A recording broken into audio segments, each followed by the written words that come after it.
Good morning, Alan here with another 5 minutes of recovery. As always, my disclaimer, I'm not a professional speaker. I don't represent any specific 12-step fellowship. I'm just here trying to share my experience, strength, and hope in the hopes that maybe somebody that's still suffering with the disease of alcoholism or drug addiction or thinks they might have a problem sees one of my videos and seeks help, because there's help out there and there is hope. If a guy like me could get and stay sober on a daily basis, there's no reason why anybody that sees one of my videos can't do the same thing. So with all of that being said, what I wanted to talk about today is the actual disease of addiction and alcoholism and how it affects my everyday life and my recovery. And so what I was thinking about was that for a really long time, I thought I had a drug problem and an alcohol problem, because that was pretty obvious that was the main concern. I drank and I drugged and I went to jail. And until I changed that and stopped drinking and drugging, did I realize that drinking and drugging wasn't the problem, that it was my solution for a really long time. And so that being said, until it wasn't, and it didn't work anymore. And so I needed another solution. And so I found the solution in the 12 steps of recovery, and in practicing those principles in my life, connecting to a God of my understanding, which I've spoke about before, and seeking that God on a regular basis and continuing to practice the principles in my life. And my life changed, positive in, positive out.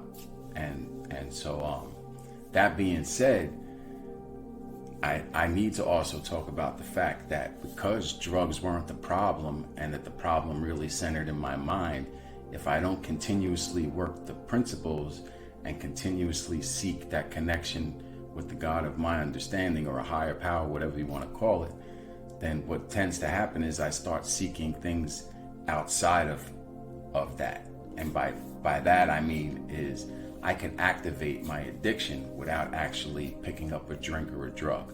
I could be in active alcoholism and active drug addiction with food, right? Like, I'm addicted to sugar. So if I put one cookie in me, I want 30 cookies. And then I'll get to the point where it hurts and I'm disgusted with myself and I want to change that, and I go on a diet. And I implement the discipline, and I pray and I meditate and I do all of those things. And wouldn't you know it, I lose a bunch of weight and I start feeling good about myself. But what happens, some things happen in my life, I don't know how to handle them, I'm not practicing the principles to the best of my ability. You know, none of us are perfect. And so what happens is I'll pick up that cookie again. And then 3 months later, I'm 15 pounds heavier again.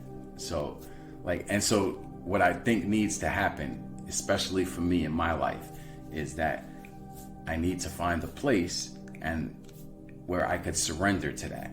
And until I completely surrender to that, and I don't have any I don't know what I want to say. So and there's no reservations. That's the word I was looking for. Until I surrender to that and have no reservations of trying to pick up a cookie, right?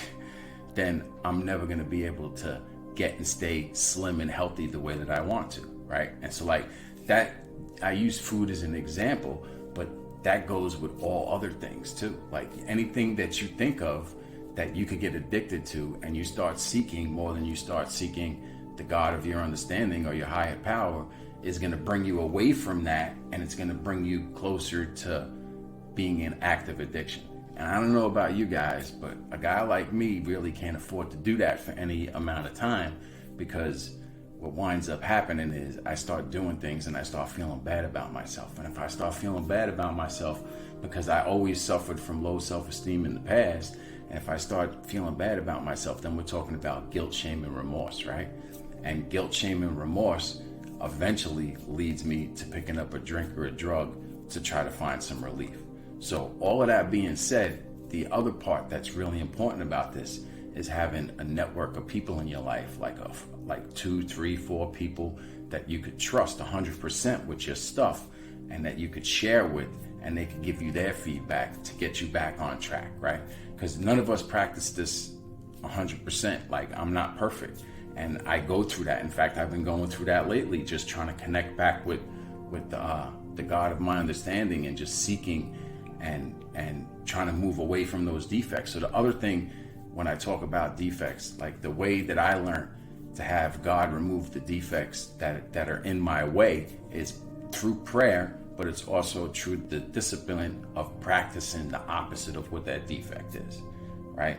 So to give you an example, if one of my defects is being dishonest, then I want to practice being honest. And if I am dishonest, then I want to go back and tell the person that I was dishonest with that I was dishonest. And the more that I do that, the less that I really want to be dishonest. And then all of a sudden, my higher power steps in and that problem is removed. But nothing is ever removed 100% forever.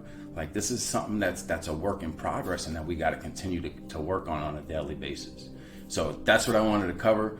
If you guys like my content, please subscribe, like, share. Let's get this out to as many people as we possibly can. And I hope everybody has a great weekend.